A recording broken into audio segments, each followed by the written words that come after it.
Welcome to the Two Wealth Show, a show that shares how you can create real wealth for you and your family. I'm one of your hosts, Justin Bogard, and my co-host is Elizabeth Sickles, aka Super E. I am a real estate note investor, specializing in performing residential real estate debt. I find the deals, acquire them for my own portfolio, as well as educate investors while walking them through the process of owning a real estate note. My co-host Super E, a real estate investor, specializing in short-term rentals and the management of them. She connects investors with short-term tenants and manages everything in between. Our show is sponsored by PATHNOTES and Elizabeth Mayora. You can find out more information by visiting our websites at brightpathnotes.com and elizabethmayora.com.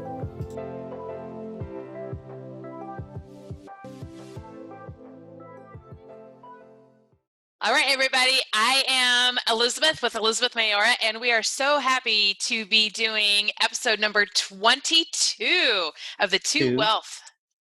And two. It's hard to do with the cameras backwards. There we go. 2 and 2. 22. Hi, everybody. I'm Justin Bogard with PATHNOTES, and I am so excited today to have our guest, Miss Czarina Harris. Howdy. Hey, Czarina.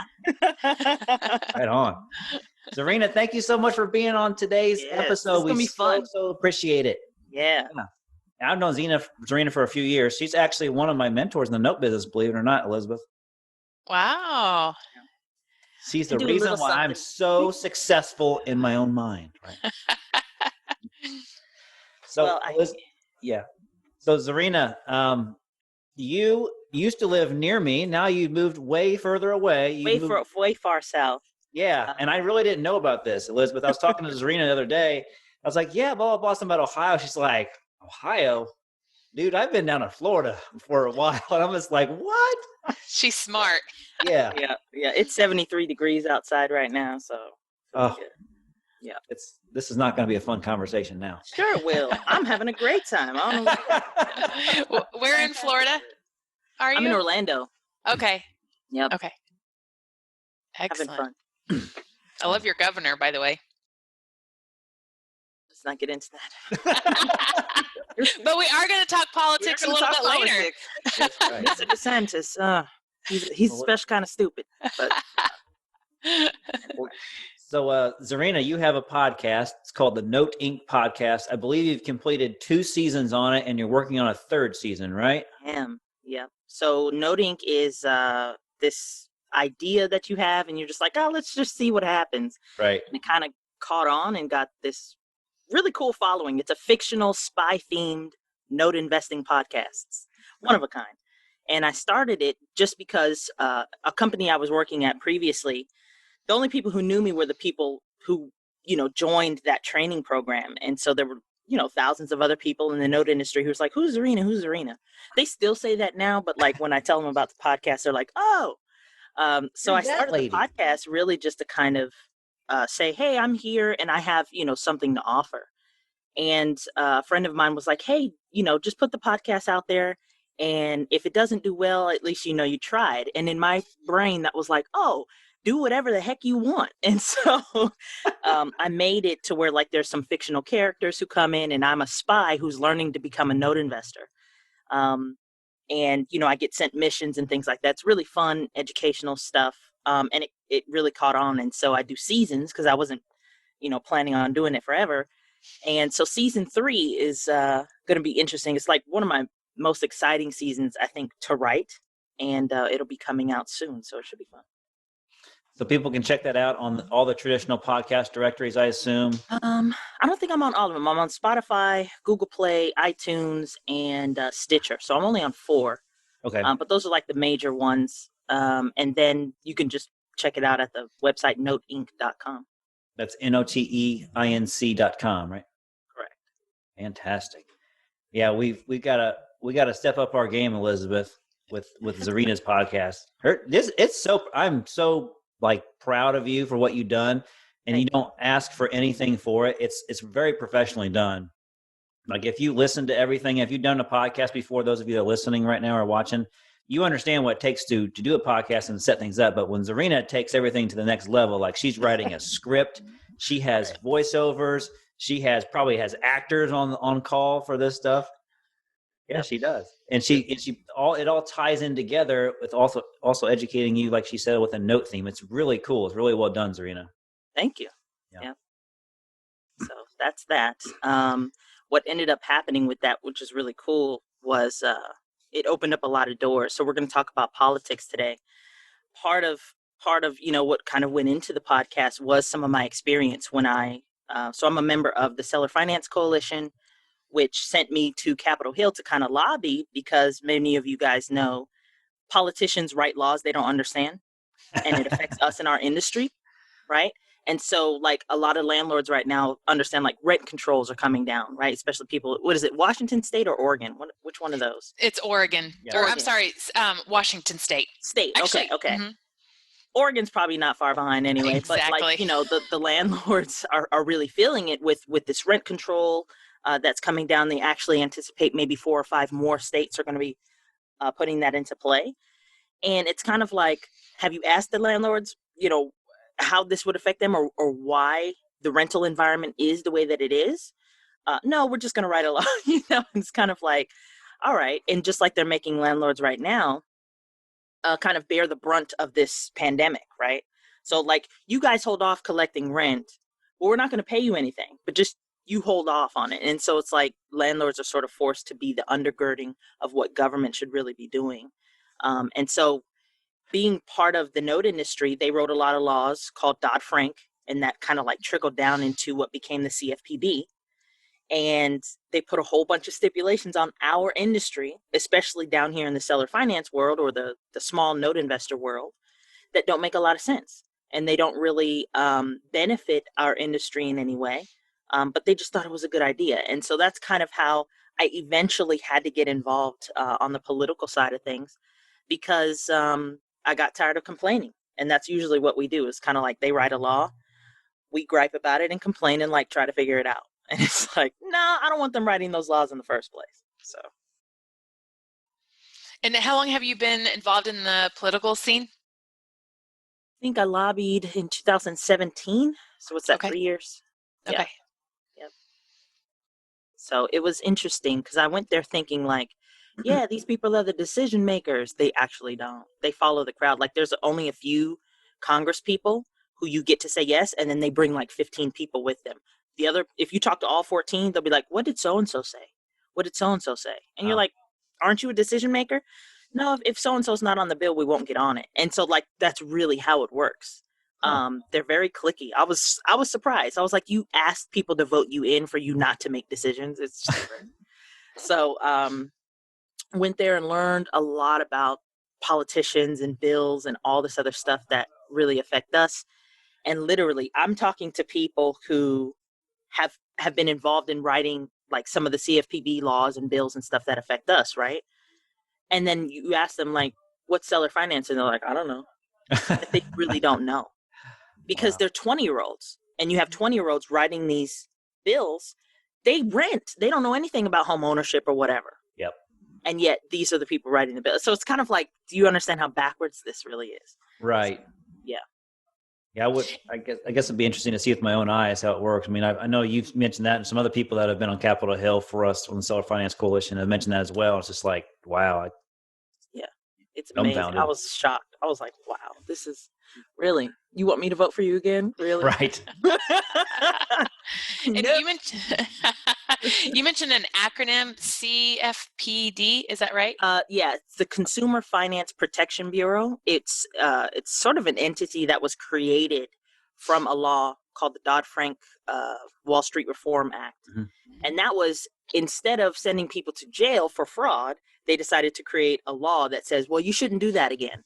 And out of that came this new bureau called Consumer Finance Protection, CFPB.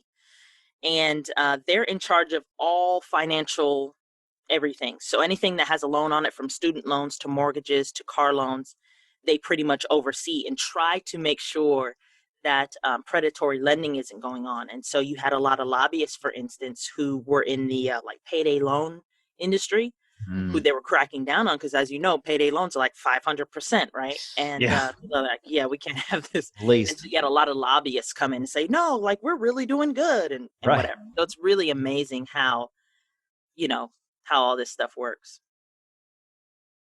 Interesting. Yeah.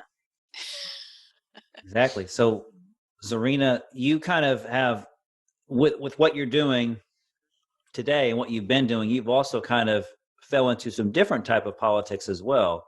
Well, not different, but I'd say just a slight, like adjacent, yeah. Like an adjacent street. Yeah. Yeah. So what's so in sort of learning about politics and how it affects the note industry and stuff like that, I kind of fell into learning a little bit more about like opportunity zones and how that was going to affect everyday people.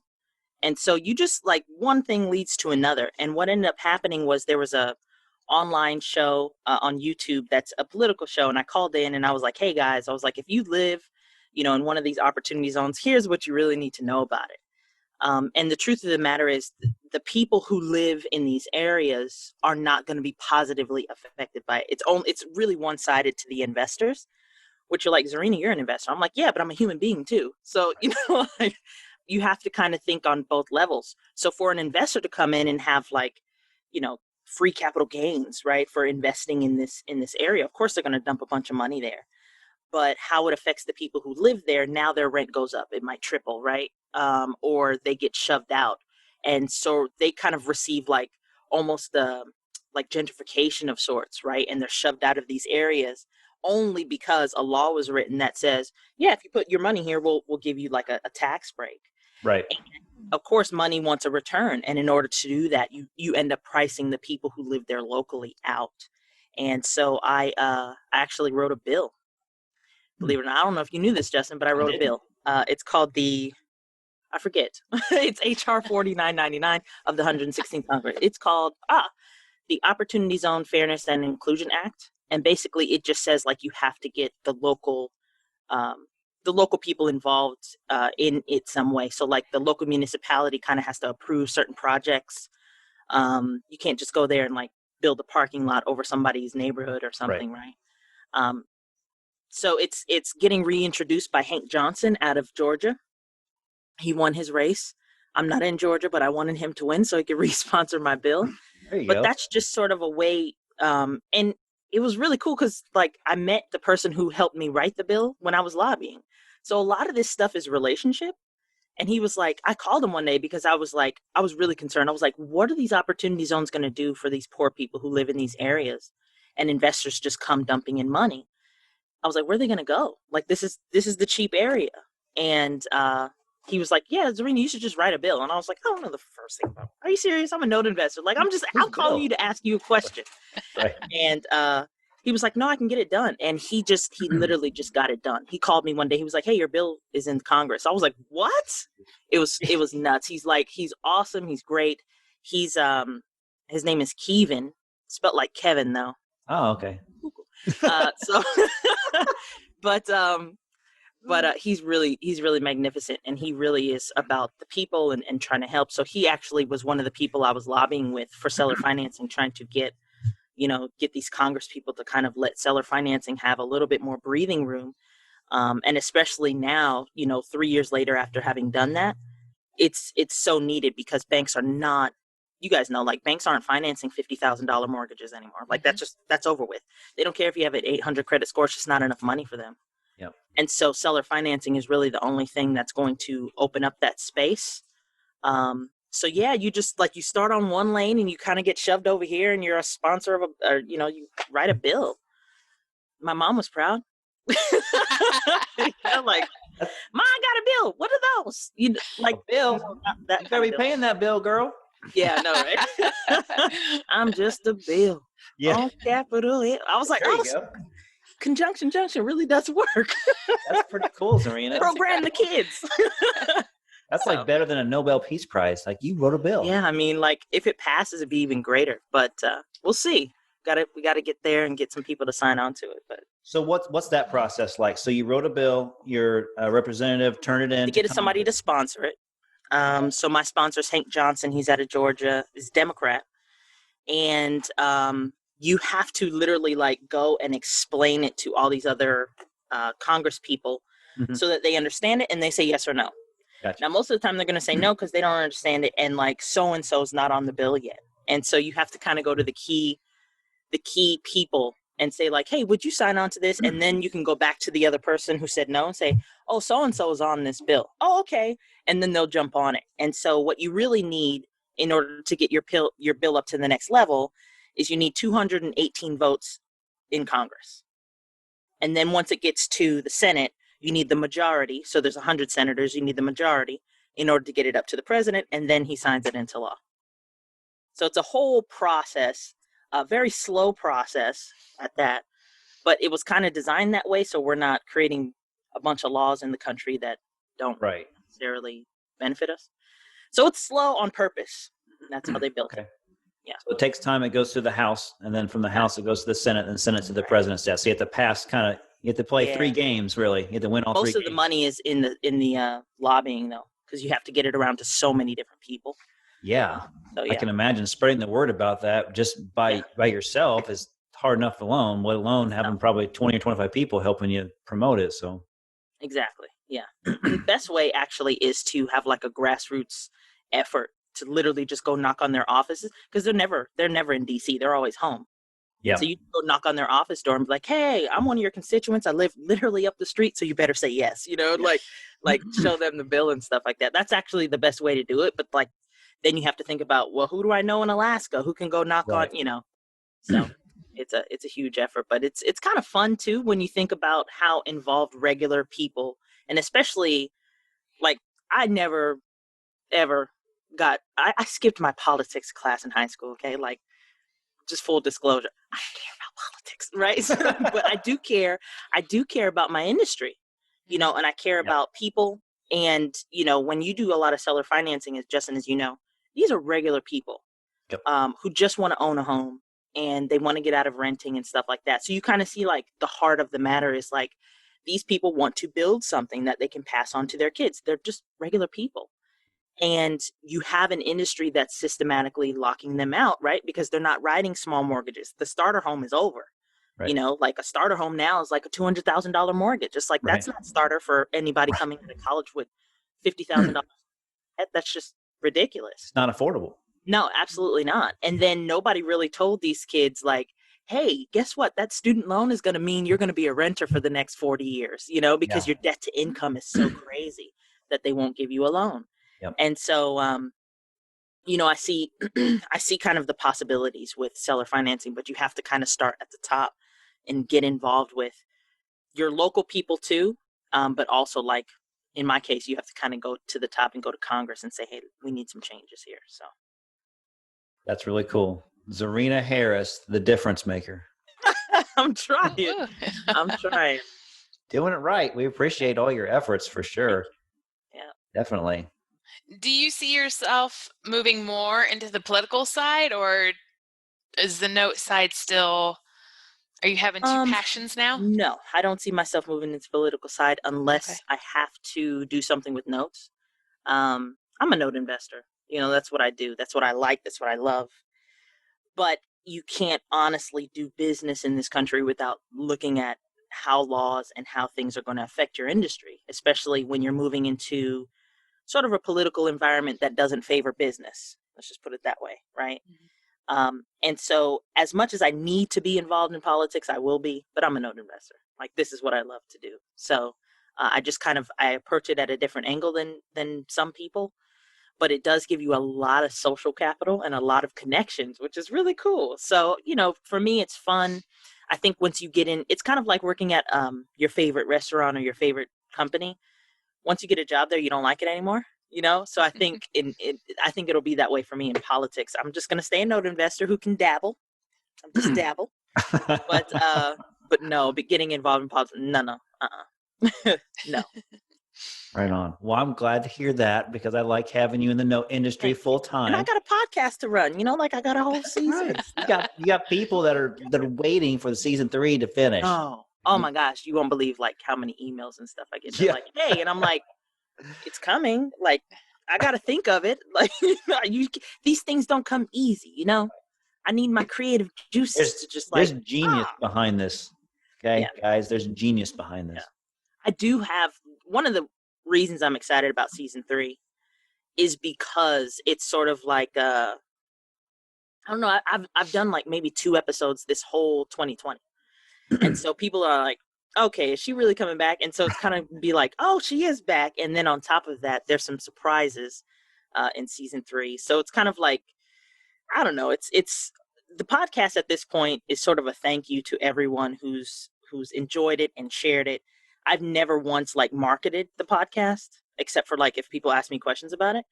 But it just grew like gangbusters. And I was like, okay, well, that's cool. And they're like, when's the next episode? You did one like 2 years ago. And I'm like, I don't know. So now I get to like give them a date, like, yeah, season 3 is coming on December such and such or whatever. No spoilers, but it's coming. So it's really fun. Yeah, I'm excited. Thank you. I'm very excited. I'm excited. So if I'm excited, you should. That's right. Yeah. Exactly. Yeah. And it's just a way to, like what you guys are doing. It's just bringing in, sometimes you need to hear a different perspective. Yeah. Right. Of what it is that you're doing. Just a different angle. Maybe somebody thinks of things differently. And I like to tout myself as a note nerd. So I kind of think, note nerd here. She is. I think She's a note a nerd. little bit differently.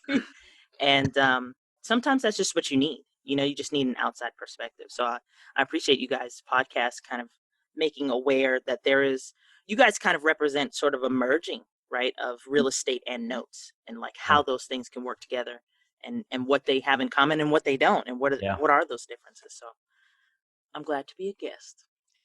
We're glad to have you. Thank you very much. That's exactly why we got together to do a podcast, because Elizabeth and I used to meet like once a month just to catch up and be like, how are things going over there? What are you doing? What's good? What's bad? Oh, that's so funny. You wouldn't believe what happened to me with this borrower or this tenant. And wow. They're just like, people need to be a fly on the wall for this. This is just and then just kind of for everything, not when y'all are drinking, but fly on the wall. Right. Right. But Czarina, so you have some Jamaican heritage in you, is that right? It's a little fun fact. Yeah, little sidebar. My mother was born in England, but she's my mother's half Jamaican, half Irish, and my father was born in Jamaica, and they both. So my mom moved to Jamaica when she was 8, and then she went from Jamaica to New York when she was 14, and that's where she met my father when she was about 17 or 18. They were all kind of like in a little clique together, and I guess that's how cliques work, is like they end up marrying each other or whatever. So my mom got with my dad. And Dad joined the Army and got stationed in Nowhere, Arizona. And so I was born in Arizona. Okay. But yeah, I am Jamaican on both sides. So that's interesting. I've only been to the island once, though. I'm pretty American. So your dad's full Jamaican? Yep. I say full Jamaican, I don't know, 100% Jamaican. And then your mom is half Jamaican, half Irish? Correct. Yep. Wow, that's interesting. I wouldn't want to make her mad.